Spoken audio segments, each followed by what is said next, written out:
la loi de Student est applicable lorsque n est inférieur ou égal à 10. L'intervalle de confiance à 1%, comment on va le calculer? La première, il a deux bornes. La borne, comme tout intervalle, il y a la borne supérieure et la borne inférieure. La borne supérieure, c'est la moyenne de la série, plus t, qui est le facteur de Student, fois l'incertitude type. Alors que la borne inférieure, c'est la moyenne moins t, qui est le facteur de Student, fois l'incertitude type. La question qui se posait, c'est comment calculer le facteur t à partir de la table de Student. Voilà un exemple. Donc, puisque c'est la loi de Student, donc n est égal ou inférieur à 10. On prend la valeur n est égal à 10.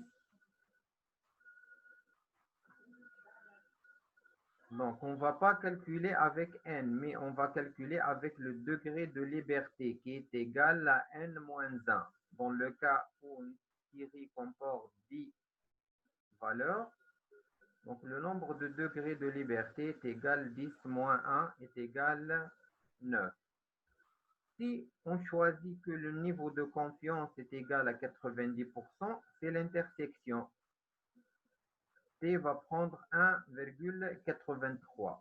Donc, dans cet exemple, comment calculer l'intervalle de confiance? Ça sera à 90%. Donc, si la moyenne plus t qui est égal à 1 moins 83 fois l'incertitude type, et la borne inférieure, c'est la moyenne moins 1,83 fois l'incertitude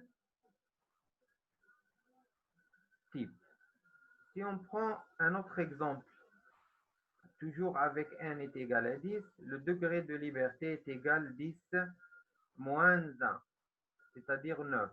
Pour un niveau de confiance de 95%, donc l'intersection va donner t est égal à 2,26.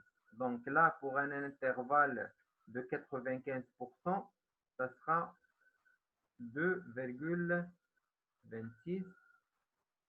Et là, c'est 2,26.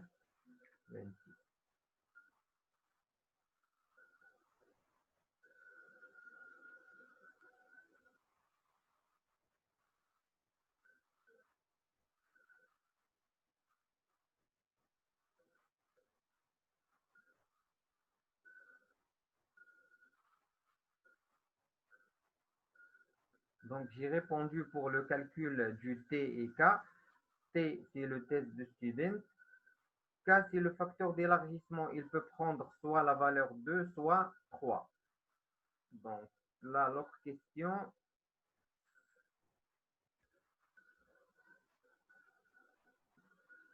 Le facteur d'élargissement, c'est quand il prend la valeur 2 et quand il prend la valeur 3 et comment on peut le calculer. Donc, on n'a pas une procédure de calcul, mais il prendra la valeur 2 ou 3 selon la série. Donc, si on vous donne un exercice, je vous donne quelle valeur il peut prendre le cas. C'est quoi la différence entre l'incertitude type A et l'incertitude type B? On calcule l'incertitude type A uniquement lorsque on calcule l'incertitude type B uniquement lorsque la série comporte une seule mesure. Alors que pour l'incertitude type A, on la calcule pour une série dont les mesures sont supérieures à 1. C'est-à-dire à partir de deux mesures, on doit calculer l'incertitude type A et non pas l'incertitude type B. J'ai pas compris la notion de la moyenne et la moyenne expérimentale. Donc, c'est la même chose. La moyenne, elle est toujours, qu'elle soit moyenne ou moyenne expérimentale, elle est calculée, c'est la somme sur n, qui est le nombre de mesures. Donc, le degré de liberté, il est toujours égal à n dans la table de student parce qu'il peut prendre plusieurs valeurs. C'est toujours égal à n moins 1. D'accord? Et l'intérêt, donc, c'est de calculer la valeur de t comme je vous ai montré tout à l'heure l'exemple pratique. Pour l'intervalle de confiance, comment choisir 99 ou 68,27 ou 99? Donc là, c'est au choix. Ça dépend le degré de confiance que vous voulez avoir. Certaines ou certains choisissent un degré élevé pour avoir plus de chances de se rapprocher de la valeur vraie. L'idéal est de prendre un intervalle de confiance aussi élevé que possible. D'accord? Est-ce que vous avez d'autres questions?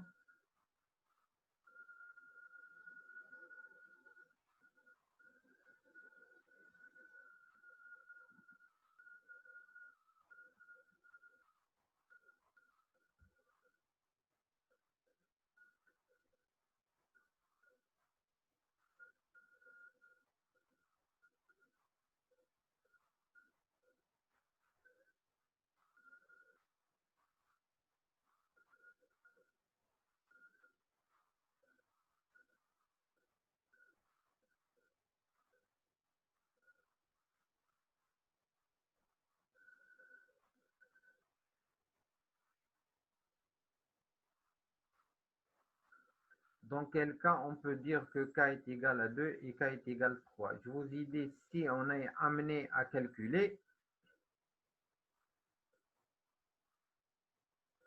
une grandeur en utilisant le facteur d'élargissement, je vous ai dit quelle valeur vous allez utiliser, soit le 2, soit le 3.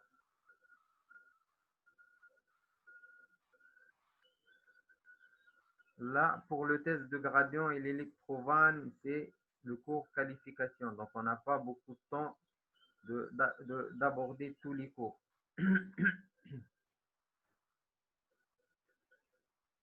Le test de gradient et le test d'électrovanne, généralement, ils ont le même intérêt. C'est de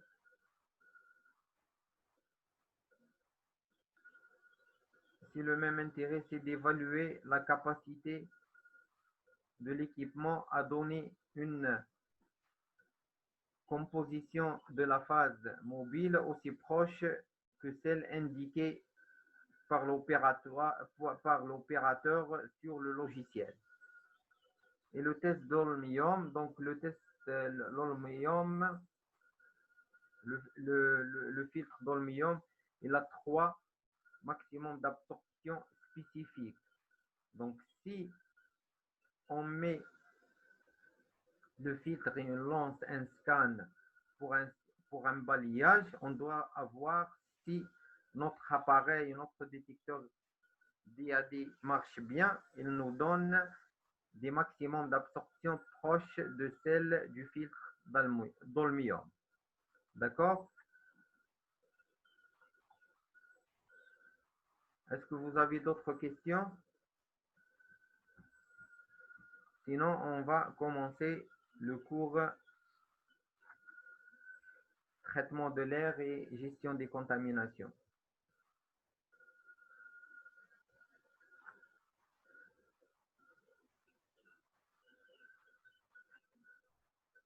L'exemple 2, il est très, très, très clair.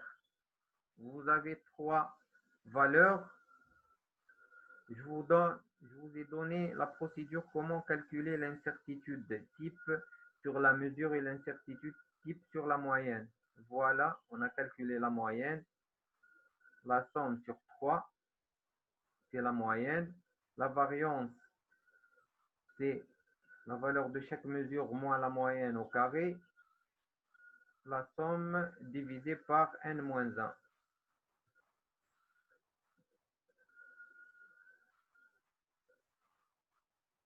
Là, vous n'avez qu'à appliquer les formules correctes.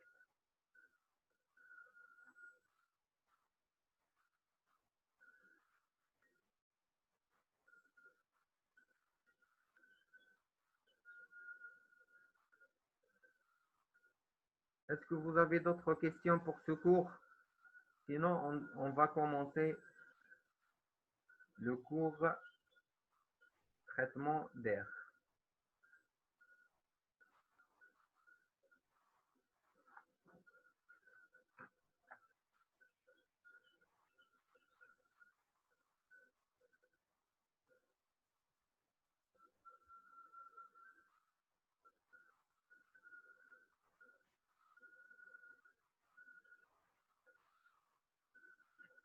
Donc, traitement d'air et maîtrise des contaminations.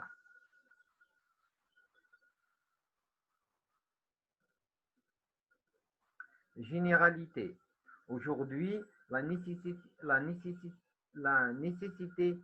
de se prémunir de la contamination extérieure et de contrôle et maîtriser celle de l'intérieur est devenue l'enjeu de nombreux secteurs d'activité très différents les uns des autres, avec des besoins distinctifs et spécifiques, créant ainsi une dénomination différente de la zone à empoussièrement contrôlé. Les salles blanches, les salles propres, les zones à atmosphère contrôlée, les zones à empoussièrement contrôlées, les laboratoires à contamination contrôlée, les salles microbiologiquement maîtrisées, les laboratoires protégés et de confinement. Une zone à contamination contrôlée peut être définie à l'aide de trois critères. L'espace délimité, accès à cet espace par un système de procédures et des SAS pour les personnes, les matières et le matériel. Existence d'un système de traitement de l'air qui est très important avec filtration et maintien d'une surpression ou une dépression. Si on aborde ce concept d'un côté réglementaire, donc la maîtrise de la contamination est définie par la norme ISO 4644-1. Salle dans laquelle la concentration des particules en suspension dans l'air est maîtrisée, qui est construite et utilisée de façon à minimiser l'introduction, la production et la rétention des particules à l'intérieur de la pièce, et dans laquelle d'autres paramètres pertinents tels que la température, l'humidité et la pression sont maîtrisés comme il convient.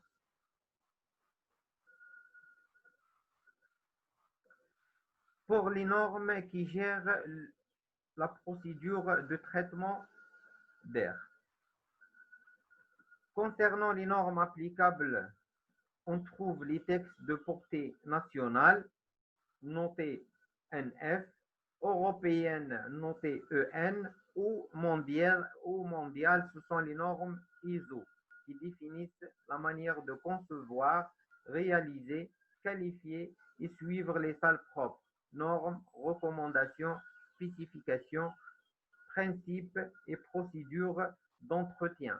On distingue plusieurs domaines qui permettent de regrouper les normes. On a les normes générales, ce sont les normes qui gèrent la conception et l'organisation. Et leur chef de file, c'est la norme ISO 4644-4 et 5 et 7. Normes sectorielles qui dépendent du domaine d'activité, que ce soit santé, pharmacie ou les laboratoires, et les normes équipements qui traitent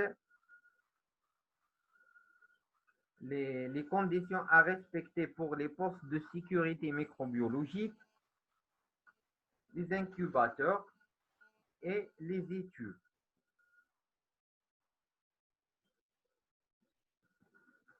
La classe d'empoussièrement traduit la qualité de l'air dans un volume donné en mesurant plus particulièrement la quantité et la dimension des particules existantes. Nous avons plusieurs normes pour quantifier les salles ou les particules à l'intérieur des salles d'empoussièrement, soit par la norme française NFX 44-101 qui a été un peu délissée, soit par la norme américaine FS 209 qui a subi plusieurs évolutions pour finir à l'indice 209E. Une norme internationale, c'est la norme ISO 4644. Selon la norme américaine FS US 209E, une classe de type M2 doit comporter uniquement 3500 particules de taille 0,1 micron par mètre cube et elle doit comporter aussi uniquement 757 particules de taille 0,2 micron par mètre carré et 309 particules de taille 0,3 micromètre par mètre cube et uniquement 100 particules de taille 0,5 micron par mètre cube, mais elle ne doit en aucun cas contenir des particules de taille 5 microns, c'est-à-dire elle doit contenir 0 particules de taille 5 microns. Alors que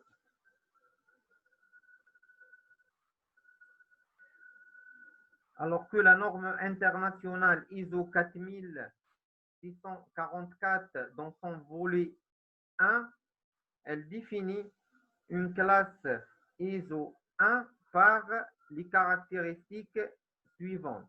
10 particules de taille supérieure ou égale à 0,1 micron par mètre cube, 2 particules de taille 0,2 micron ou supérieure par mètre cube, mais elle ne doit en aucun cas contenir des particules de taille 0,3 micron, 0,5 micron, 1 micron ou 5 microns. Ce tableau représente l'équivalence des normes internationales de classification. On va prendre l'exemple.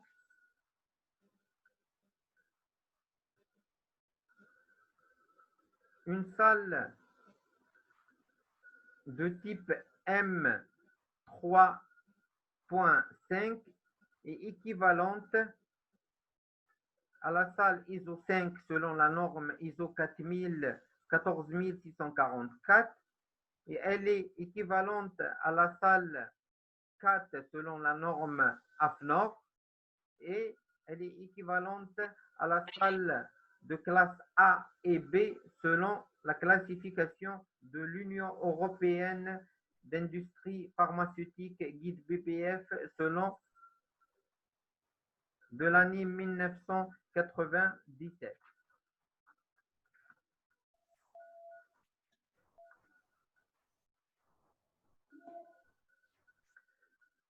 Voilà un tableau récapitulatif de la correspondance entre la classe et l'activité. Si on prend le pharma commence à partir, on trouve uniquement on peut commencer à partir uniquement des classes, la classe 100. C'est suffisant pour le domaine pharmaceutique. Dans le secteur, on reste toujours dans le secteur pharmaceutique, on a la classification suivante. Donc là, on classe les salles à contamination contrôlée par les lettres A, B, C et D.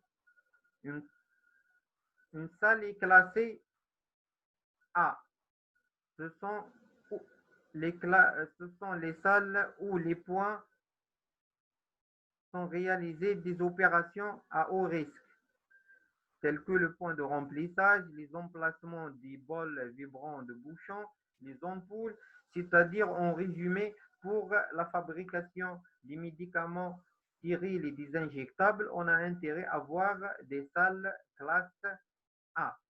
Par contre, les classes B sont retrouvées dans les cas d'opérations de préparation et de remplissage aseptique ou pour les préparations injectables, environnement immédiat d'une zone de travail de classe A. C'est-à-dire on va rentrer par cascade, classe B, et après on va trouver la classe A. Les classes C et D, sont des zones à atmosphère contrôlée destinées aux étapes moins critiques de la fabrication des médicaments stériles. Ils sont retrouvés généralement dans les industries de production des médicaments qui ne doivent pas être stériles, comme les comprimés, les gélules et les préparations buvables.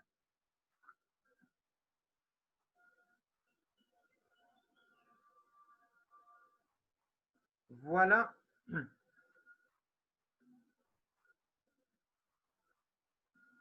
voilà un tableau récapitulatif.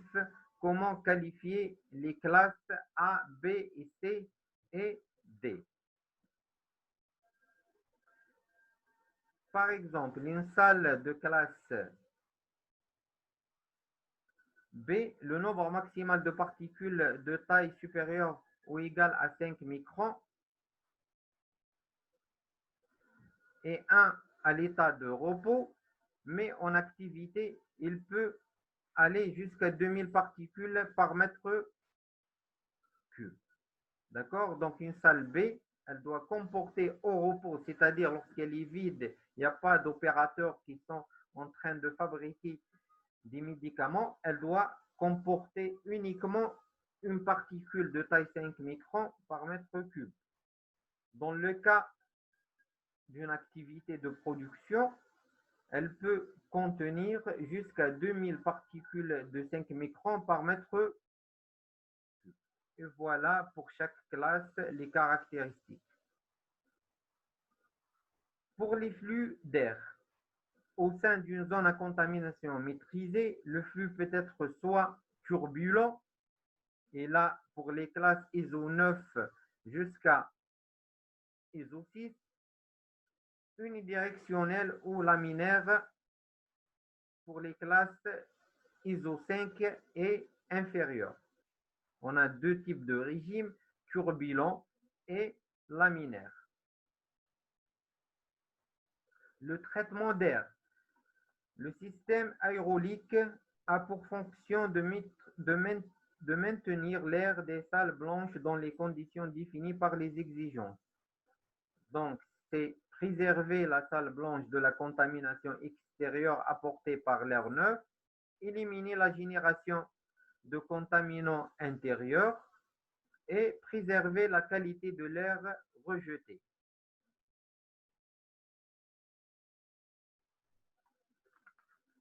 La filtration d'air. Les cinq critères déterminants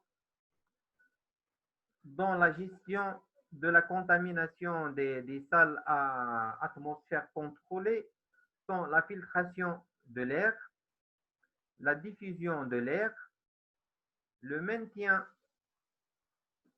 en surpression ou en dépression, le taux de brassage et le contrôle des conditions physiques de l'air. Le premier point, c'est la filtration de l'air. Les filtres sont classés selon leur rendement de filtration, en moyenne, moyennement efficace, hautement efficace et très hautement efficace. D'accord? Donc, on a trois types de filtres d'air. Donc, il a le choix du filtre, soit moyennement efficace, soit hautement efficace, soit très hautement efficace, dépend de la classe dont on veut obtenir.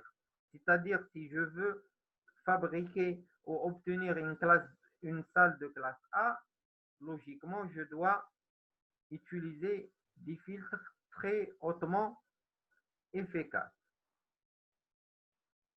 Le deuxième point ou critère, c'est la diffusion de l'air. La diffusion de l'air est soit par dilution en régime turbulent, soit par captation linéaire en régime laminaire. D'accord? Puisqu'on a vu dans le point filtration de l'air, on a deux régimes, soit turbulent, soit laminaire. La diffusion de l'air, elle suit. Si j'applique un régime turbulent, la diffusion, elle sera par dilution. Si j'applique un régime laminaire, la diffusion, elle doit être par captation linéaire. Ce tableau représente les différents types de diffuseurs à utiliser en fonction de la classe de la salle blanche. On prend l'exemple, si je veux obtenir une salle de classe ISO 6, je dois utiliser le diffuseur perforé, ou autrement dit, le diffuseur d'air le plus adapté est le diffuseur perforé. Là, c'est la combinaison surpression-dépression. La différence entre le débit soufflé et repris ou extrait est calculée par la formule suivante, où S, c'est la surface de la salle, et delta P est la différence de pression entre l'intérieur et l'extérieur. Cette différence de débit doit imposer une différence de pression entre 15 et 20 pascal entre l'intérieur et l'extérieur. C'est-à-dire, je dois imposer un débit d'air qui va m'assurer une différence de pression entre l'intérieur et l'extérieur égale à 15 ou jusqu'à 20 pascal. Le taux de brassage est le volume d'air neuf soufflé sur le volume de l'enceinte. Donc, c'est trop simple. Donc, le taux de brassage est le volume d'air neuf soufflé sur le volume de l'enceinte. Voilà quelques exemples pour les taux de brassage selon la classe. Si on garde toujours la classe ISO 6, on a intérêt à imposer un taux de brassage de 40 à 60 volumes par heure.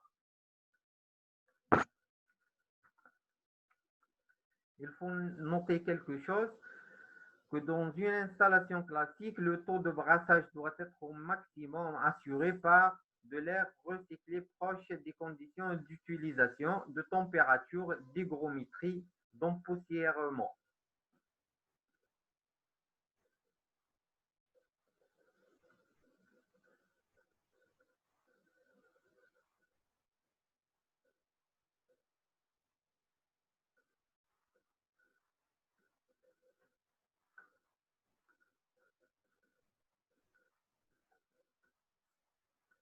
Pour le contrôle des conditions physiques de l'air, c'est-à-dire de la température et de l'humidité. En complément du rôle de vecteur des contaminants des salles blanches, le traitement de l'air devra assurer le maintien en température et humidité en compensant l'apport ou la déprédition de parois, l'apport de chaleur sensible et ou latente, et l'apport ou déprédition des conditions physiques de l'air extérieur. Ce point est très important, surtout pour la fabrication des sachets comme l'aspégique et comme exemple, on a l'aspégique et les comprimés effervescents comme le cassibronate. Donc là, on n'a pas intérêt d'avoir un taux d'humidité élevé. Donc on doit imposer un débit d'air qui va assurer une température et une humidité inférieur à 15%. D'accord? Donc, pour la dimension d'une salle blanche, donc, elles devront permettre la définition conduisant au dimensionnement de l'installation. Donc, on va se baser sur les données du site et les bases de calcul, les apports internes et les apports externes. Et merci de votre attention. Donc là, on a terminé avec ce cours. Si vous avez des questions, allez-y.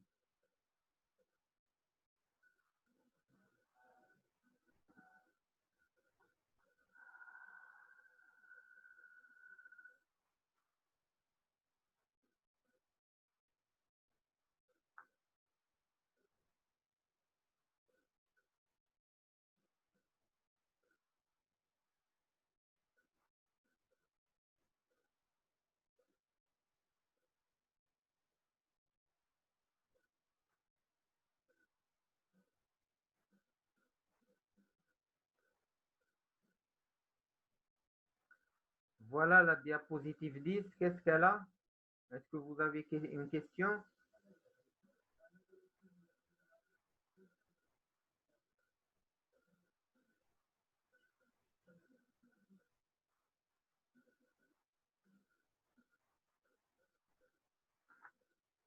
Donc, pour la diapositive 10, ce tableau montre chaque industrie, quelle classe elle exige. Par exemple, l'industrie de microélectronique, elle impose,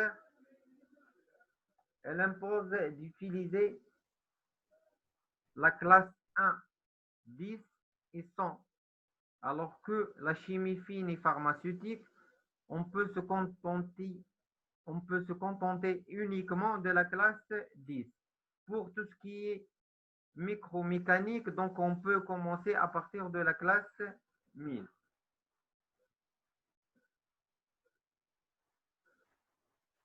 Là, une question, quelle est la norme la plus utilisée? ISO. Non. Donc là, je vous ai donné toutes les normes. Par contre, le choix de la norme revient au système qualité de l'industrie. Donc, si une industrie, elle choisit la norme ISO, elle doit impérativement respecter les conditions de la norme ISO en termes de nombre de particules par salle.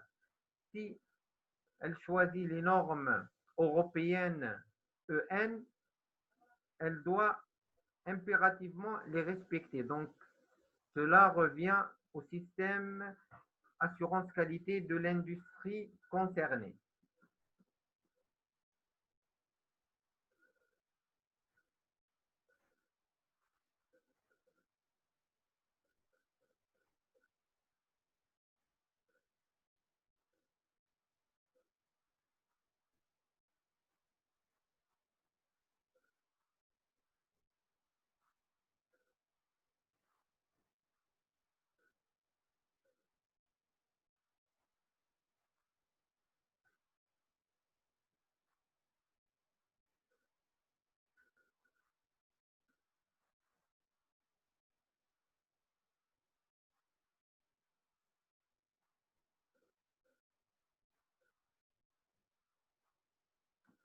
Est-ce que vous avez d'autres questions?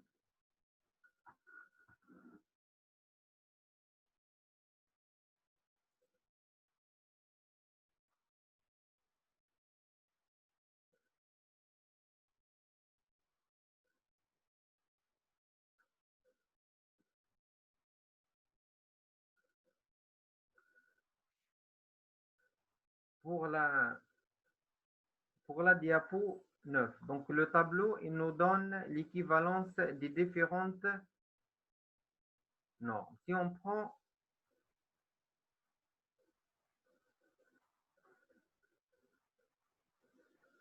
une salle de type M 3.5 selon la norme américaine, est équivalente à une salle de normes, à une salle ISO 5 selon la norme ISO 14644 et elle est équivalente à une salle de classe 4.0 selon la norme française AFNOR et équivalente à une salle de classe A et B selon les normes européennes d'industrie pharmaceutique.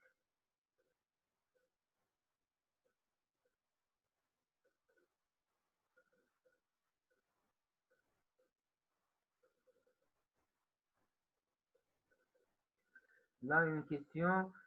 Euh, Monsieur, on a déjà étudié un cours semblable au premier semestre. Pouvez-vous nous dire, s'il vous plaît, en quoi ce cours va nous aider d'un point de vue analytique? OK. Premièrement, le laboratoire de contrôle de qualité en industrie pharmaceutique, il comporte, comme on a vu, des analyses physico-chimiques, microbiologiques. Donc, le laboratoire de microbiologie, donc, il a une cascade de salles. Il comporte même un poste de sécurité microbiologique qui est équivalent d'une salle classe A. Deuxièmement, on a vu le cours traitement des résultats hors spécification. Si un produit est déclaré non conforme, donc ça peut être dû au non-respect de la gestion des zones à atmosphère contrôlée. Donc là, il aide à beaucoup de choses pour interpréter les résultats de contrôle de qualité et c'est un cours. Donc, je l'ai abordé d'un point de vue analytique et non pas galénique.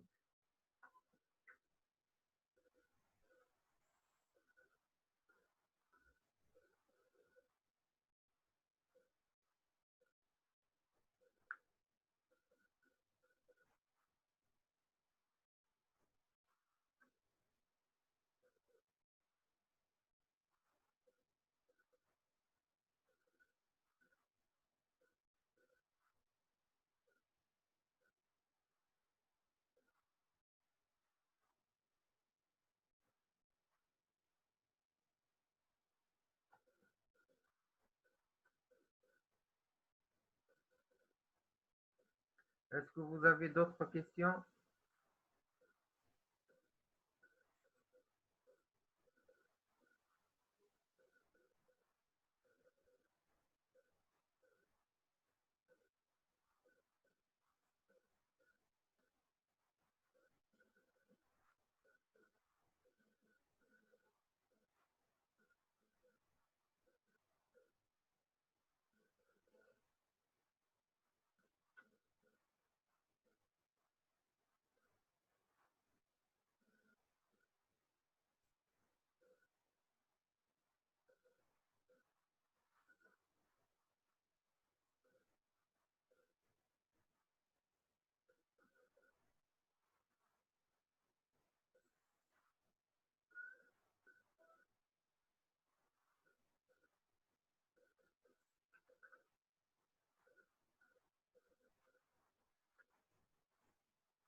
S'il vous plaît, est-ce que vous avez d'autres cours, d'autres questions plutôt?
Donc, pour les tableaux, vous avez uniquement 5 tableaux. Donc, il faut apprendre beaucoup plus les conditions pour définir une classe de catégorie bien particulière.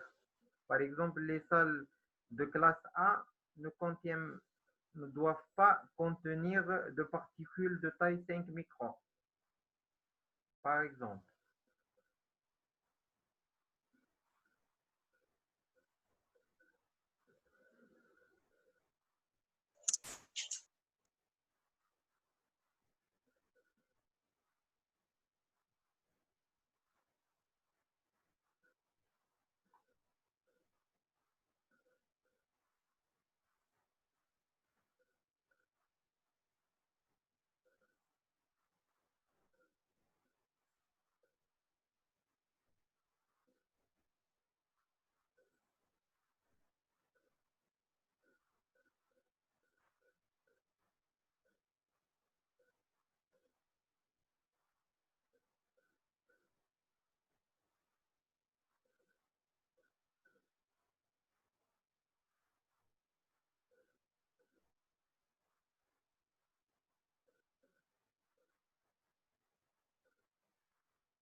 Est-ce que vous avez d'autres questions, s'il vous plaît?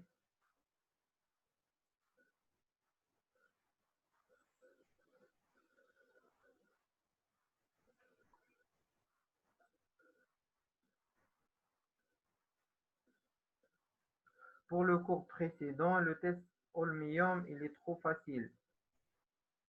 Le filtre d'Olmium présente 3 maximums d'absorption. Si on met ce filtre pour qualifier notre détecteur. Donc, si le détecteur donne des maximums d'absorption les mêmes que ceux spécifiques du filtre d'Olmium, donc notre détecteur marche bien, il est qualifié. S'il donne des maximums d'absorption trop loin, donc notre détecteur n'est pas qualifié et autrement dit, lorsqu'on règle pour qu'il ne donne une longueur d'onde de 220 nanomètres, il ne donne pas cette valeur exactement. Donc, il donne peut-être 230. C'est l'intérêt de la qualification. D'accord?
Donc, question pour le diapo 7.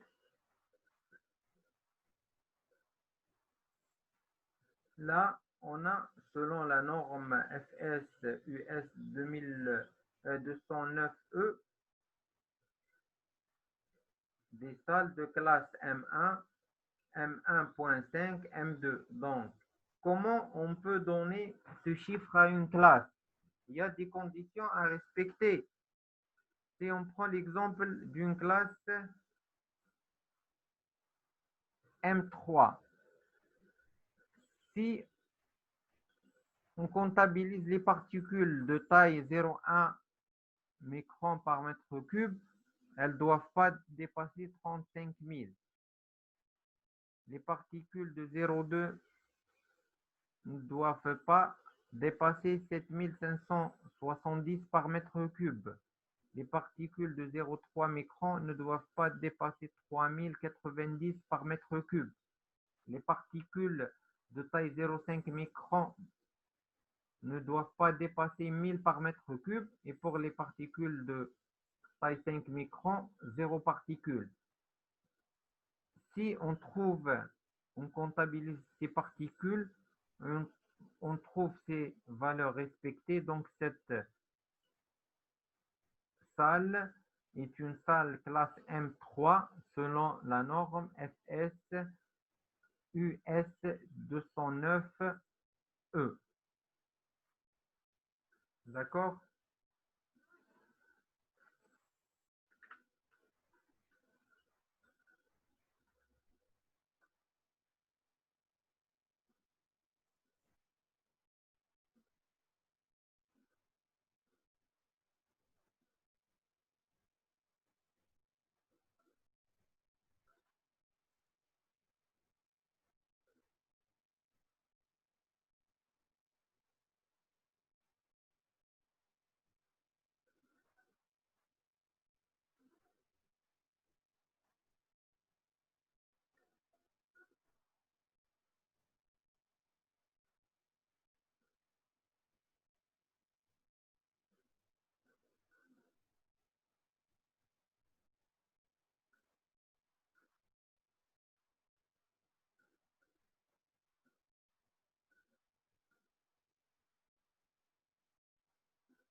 Le ft au cube, c'est une unité de mesure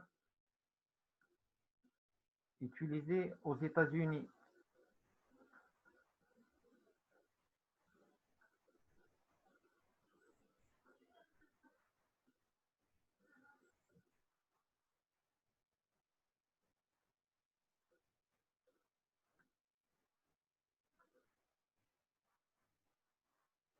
Nous, on prend en considération que le nombre de particules par mètre cube pour tous les tableaux. D'accord?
Est-ce que vous avez d'autres questions ou c'est terminé pour aujourd'hui?